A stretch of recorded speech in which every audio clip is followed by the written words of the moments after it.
Depuis plusieurs années, nos inventions transforment le monde et le monde inventé nous transforme en retour.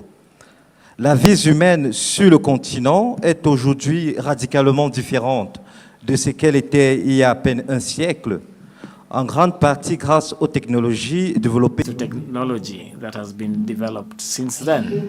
Achille Mbembe always says that technology is now one of the fundamental forces in our world. This is the reason why technology is at the heart of this round table that brings together researchers and professionals who are interested in how to improve conditions of life in our populations and develop our judicial systems. While the world is following this and becoming more digitalized, there are major problems on the conscience of those who take care of us. The first is the material security, concrete conditions that allow women and men to have proper nutrition, proper health care, and to protection, and to carry out their business. In summary, to work independently and become actors in life. The second problem is that of related to laws. In other words, lack of a society where all actions, including the government, are under a law, a system where powers are effectively separated, legislature, judiciary, and executive, and where the fundamental human rights of citizens are guaranteed. We thus think or believe firmly, without going into technical terms, in the idea that all social problems could be resolved by technology. And we think that digital technology opens the plethora of opportunities whereby we can have material security and have a way of transforming lives.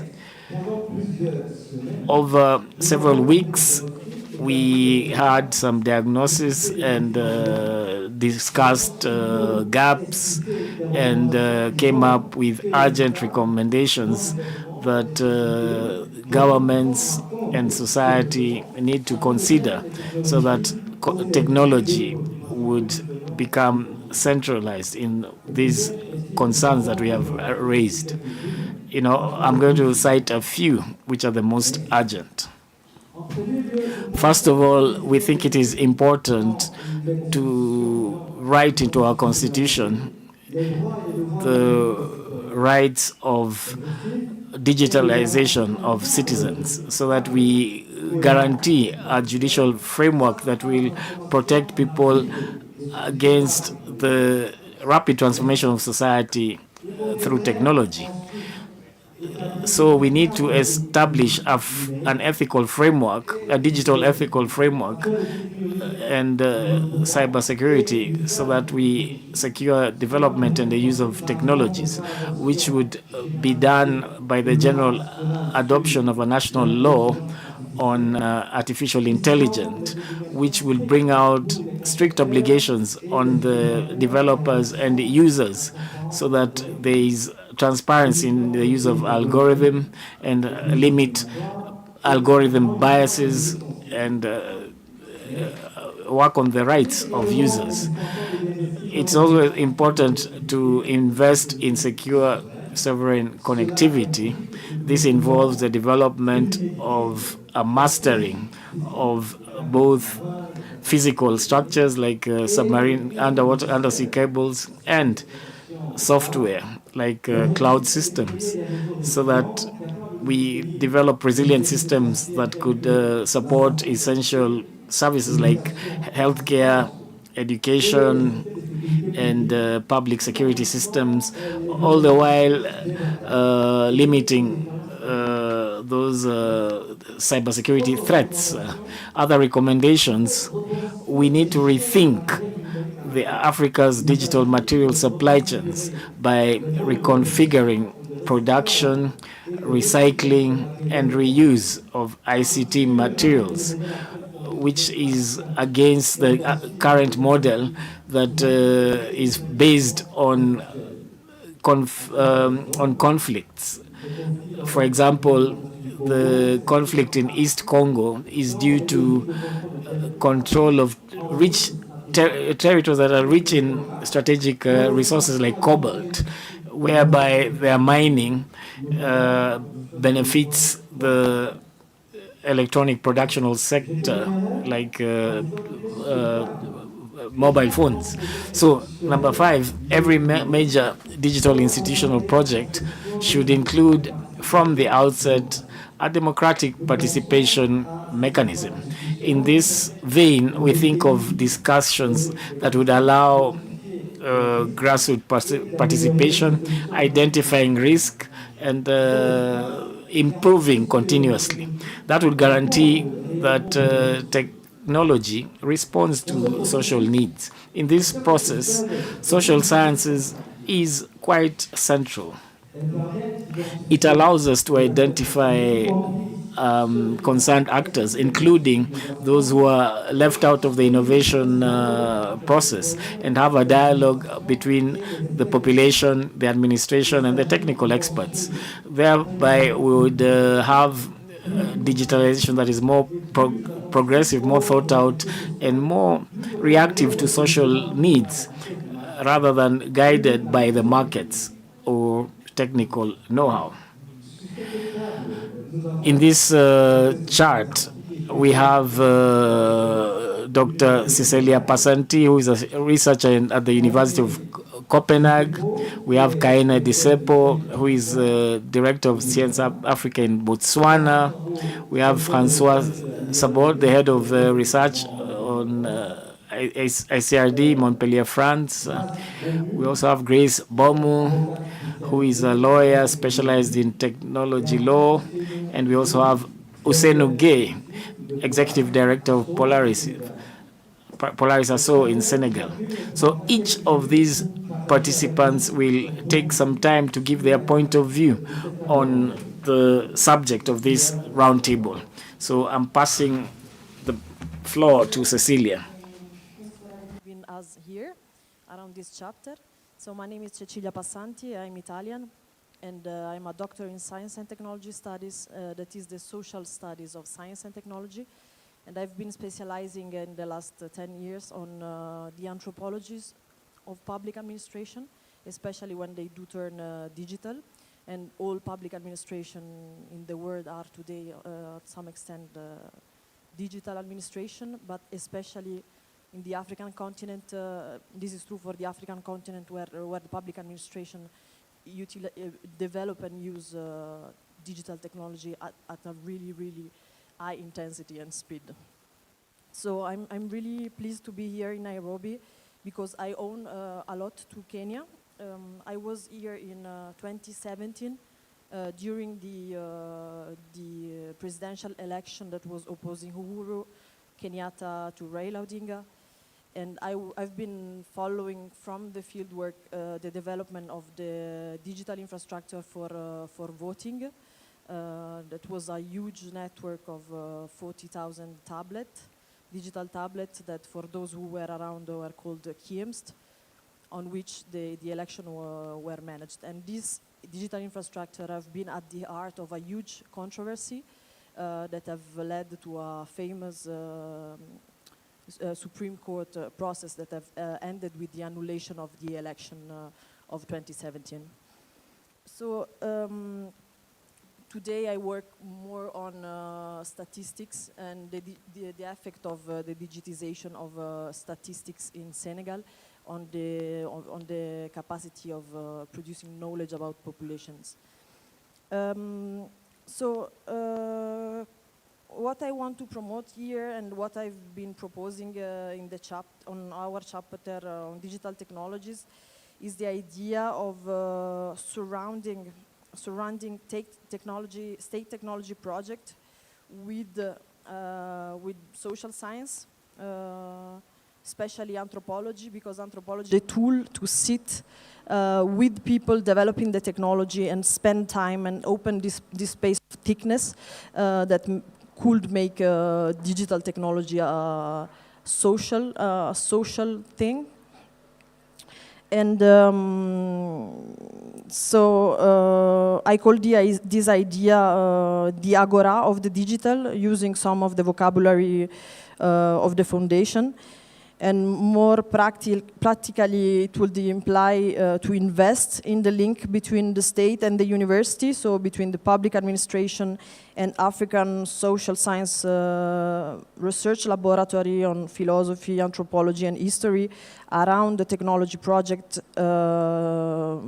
made within the public administration. That can be the introduction of a new voting technology, or the preparing and signing of a new contract with a new connectivity vendor, and so on and so forth. So doing, building this agora of the digital could allow to make technology project, thick social object, and a moment of democracy itself.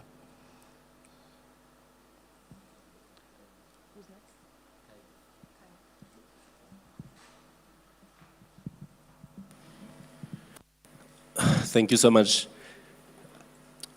So my name is Kaene Disepo, from Botswana.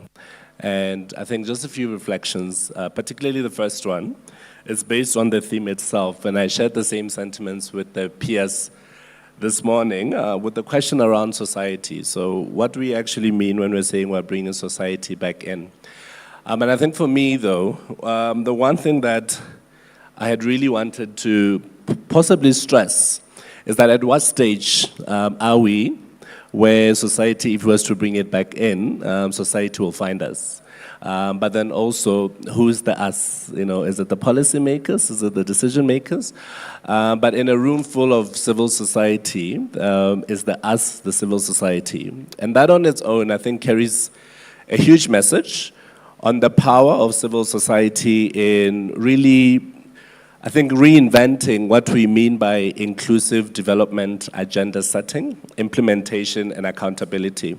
And I wanted to use my experience and I think my initiative at Change Africa on what we actually mean by that, particularly around digital technologies and inclusive systems. So the first thing that I wanted to address is, often at times, and I think this is something that we can all agree, is that Africa is not short of talent, is not short of innovation. One thing that always baffles me is that the first thing we like saying about Africans is that we're people of passion. You know, when we speak, oh, there's such a passionate continent. But I think what we often lack is the access to inclusive systems that carry innovations to the last mile. And I think for me, in particular, the society that we speak about are often the marginalized key populations. Civil society, to me, represent the young mothers who are at the rural, remote areas, who unfortunately don't find themselves in such rooms. Civil society, to me, represents the young or even, impressive farmers who, for them, they've chosen a life in the rural, remote farmlands as opposed to the city life, but often at times contribute to a lot to the economy, but it goes unrecognized.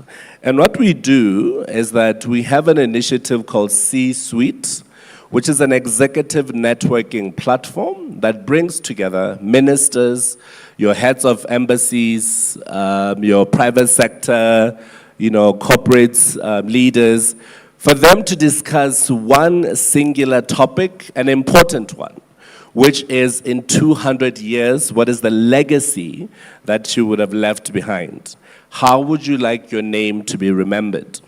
And what we have done is that in partnership with the French embassy, French ambassador, is that we have tried to come up with a sovereign AI as a solution to improving access to services for rural and remote areas. So we call this the Smart Village Initiative. And essentially, what that is we deploy AI-powered, solar-powered kiosks to the remotest of villages, where they can have access to health services, financial inclusion, quality education, agricultural expertise. And how does this look like? For example, a computer will be able to scan, let's say if you have a scar that's not healing, it will be able to scan, and then through a series of questions in your language, in your indigenous language, it will be able to tell you possibly the diagnostics and then link it to their nearest primary health care. I think similarly for the farmers that will be having issues with a possible discolorization of their produce, they don't know what's going on, they're able to ask, in the computers of the smart kiosk, what could be the problem, and then we ascertain the solutions. But around inclusive decision making, the most important aspect of the Smart Village initiative is that it actually collects the data and then sends it to the policymakers. So the policymakers, through the Ministry of Local Government and Traditional Affairs, they can actually now understand what the localities are going through. They can have some sort of synopsis of the challenges, lived experiences based on the data that has been inputted by the local communities. And that to us, I think is what we mean by ensuring that we're improving inclusivity of innovation in the last mile. So, for me, quite quickly, I would like to reiterate, so what would it mean for every rural community on this continent to be connected before 2030?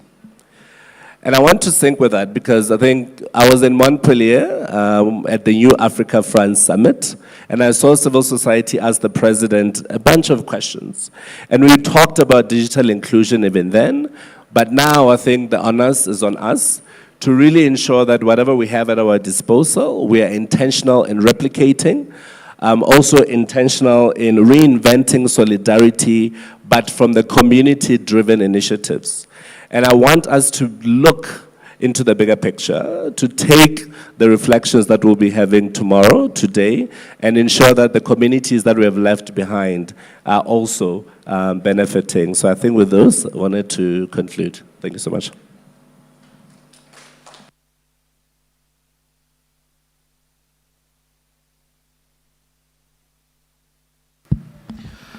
Bonjour à tous et à toutes, merci de l'invitation. Je suis désolé, je vais le faire en français. Je suis François Sabot, je suis directeur de recherche à l'Institut de recherche pour le développement en France et je suis coordinateur IA et numérique. Nous avons participé avec deux de mes collègues, le docteur Michael Lucas et le docteur Pierre Larmande, à la rédaction du chapitre sur l'apport des technologies. On the chapter on novel technologies, I would like you to read it. I would like to think about what technology brings to the judicial knowledge. We were told a long time ago that we are just 9 steps from barbarism. So this is the first pillar that we have in the commentary. So to food security, we need to talk about security for all, and now we are talking about DNA, and how IA allows us to respond to several needs. For example, day to day we can decide to identify a variety of wheat, maize, yams that are adapted to a certain farm, a neighborhood, or to a farmer. Identify bacteria that affected a farm so that the yield is affected, and see how it's related to food security. And this brings us to TROP. Technology can help us. There's a farm that we work with in West Africa that based on this. This work has been democratized. We now have these tools in our pockets, and they're very affordable. If I talk about plants, you know about this, but if I talk about bacteria and human viruses, we can talk about COVID-19, which is the most sequenced organization in the world. It was obtained on a Friday, shared, and by the Monday following, there was a first prototype of a vaccine. That was very fast. And this is what we have with Ebola. We can develop different types of Ebola in Africa. So here we move to food security. We talk about health, and we may also have a healthy environment. So with technology, we can find risks very fast and environmental threats using technology. These examples that we use most often about mangroves in West Africa, whereby in certain countries there are problems. We can know the organisms that are found in various places like the soil, water. We can verify what impact they have on human beings and biodiversity. We can look at the microorganisms, how it's moved, how migratory birds are transmitting it, etc., etc. All this data could be used in our work because recently we've deployed internet. Everybody can use that. We also have DNA, which gives us a lot of data, whether scientists are based in Europe, Africa, or elsewhere. So, which will be complemented by AI. You know, this has happened since 40 years, over 40 years, because don't think AI just started existing the other day. It has been there. So we can have a sequence on illustrations and biological data. For example, we have using AI advances on X-rays. So as George was telling us, data from the south is very important. We had a discussion where we said there's only 5% of research done by Africans. So when we talk about biodiversity, our objective is that this data becomes more present and more open so that we respond to the needs of our African partners and all the partners in the global south to fill this gap and bring out these services that are coming out from the territory for the well-being of the people. This digital technology allows citizens to respond to all the large changes. And if democracy is related to power to the people, these technologies will help us better to understand our society. Thank you.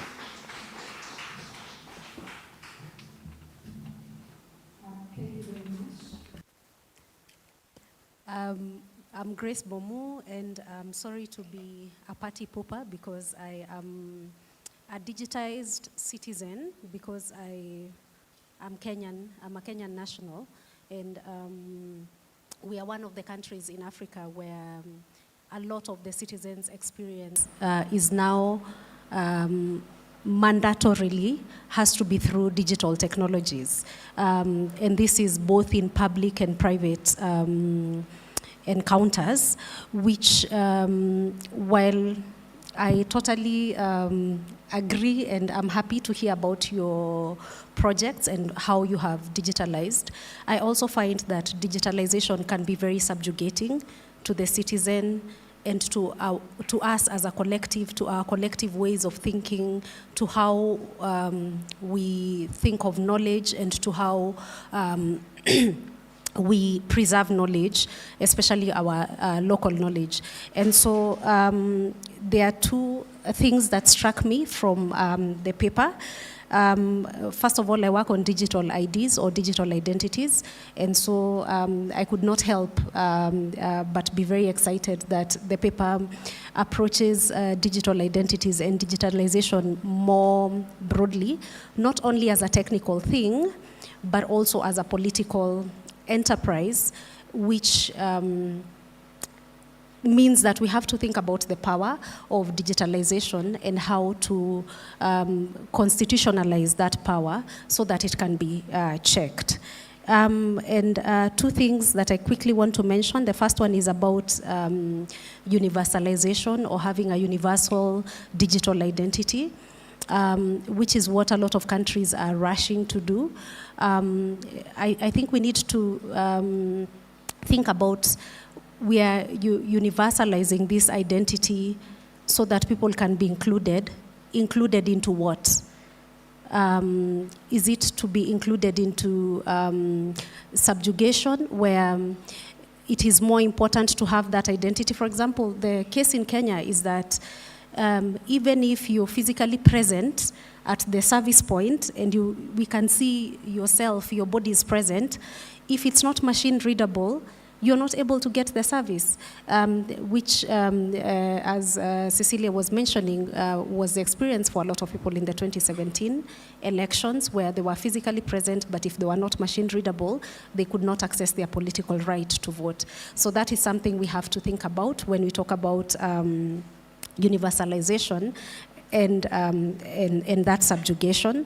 The second thing that I quickly wanted to mention, which is happening a lot in the artificial intelligence policies that are coming from African governments, is that we are talking about sovereignty, and governments are insisting that we have to keep the data locally and ensure that it's locally governed, which is, of course, a really good thing, and I'm sure you can agree with me as somebody working in artificial intelligence.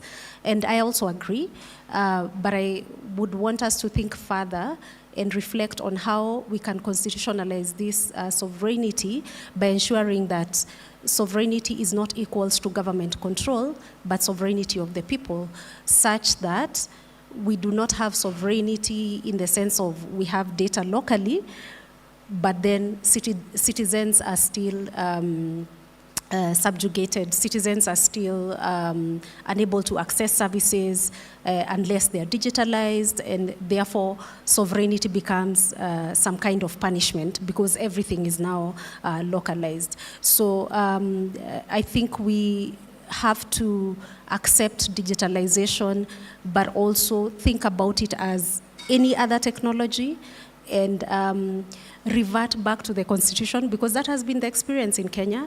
Every time digitalization has been too hard on the citizens, it is the courts that have put the brakes and helped the citizens to conserve their rights. So in constitutionalizing digitalization, we also have to constitutionalize non-digital means of accessing services, because at the end of the day, the state and its partners, who might be the private sector, exist to make the life of the citizen better, not to control the citizen. Thank you very much.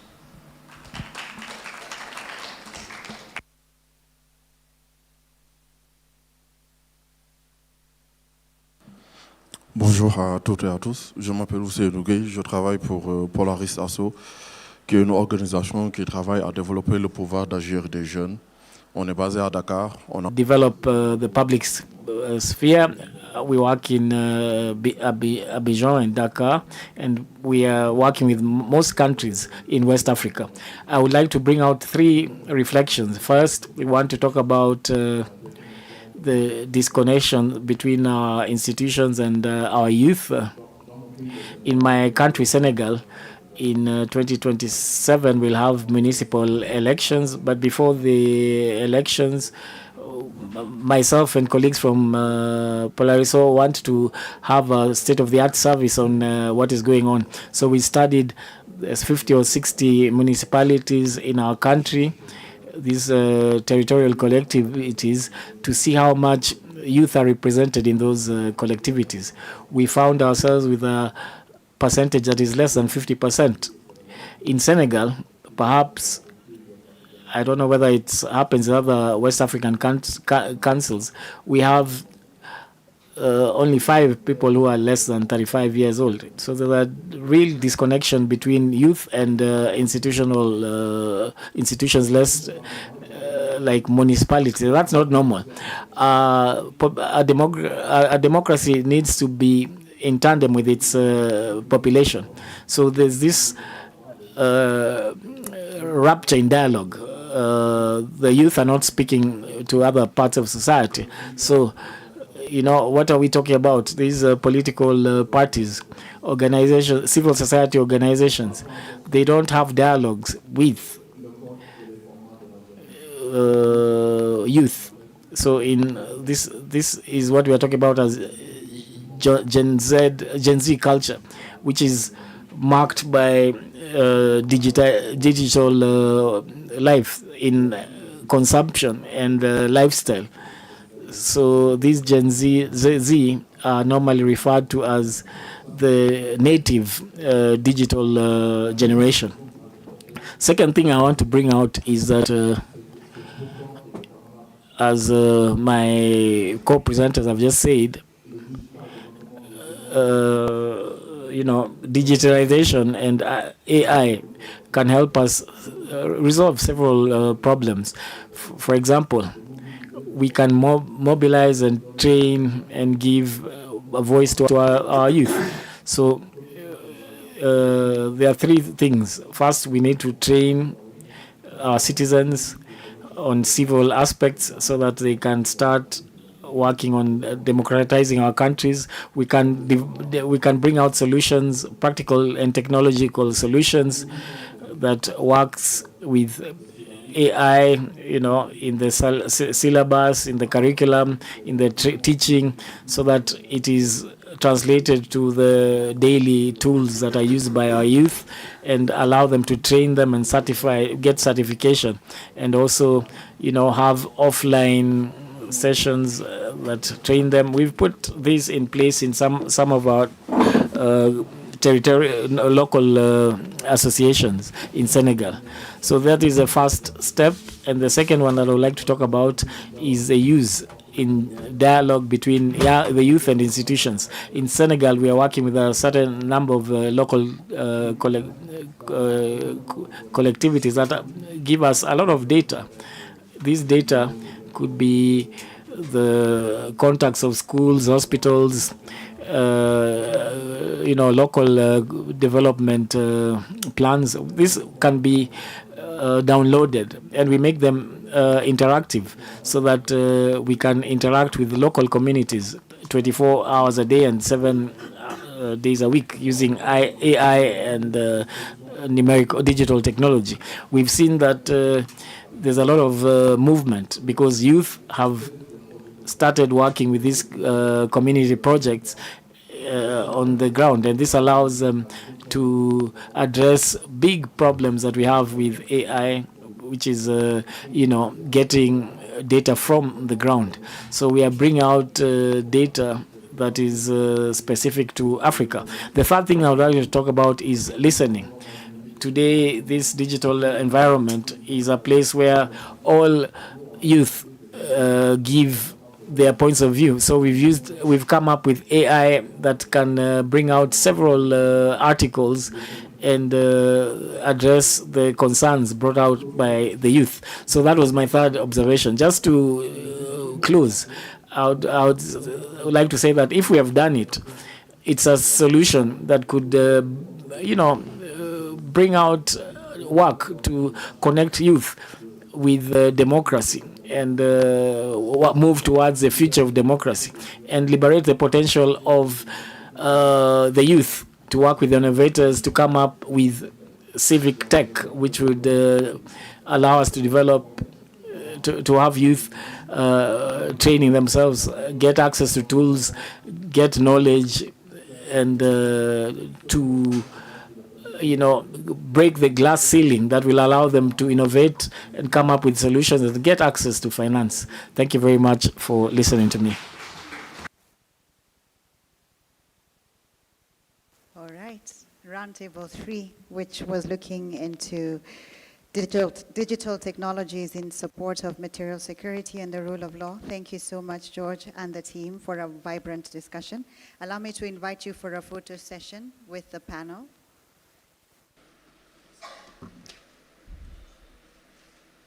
We are now coming to the lunch break session of our program. Thank you all for your collaboration that has made it possible for us to manage and catch up with time.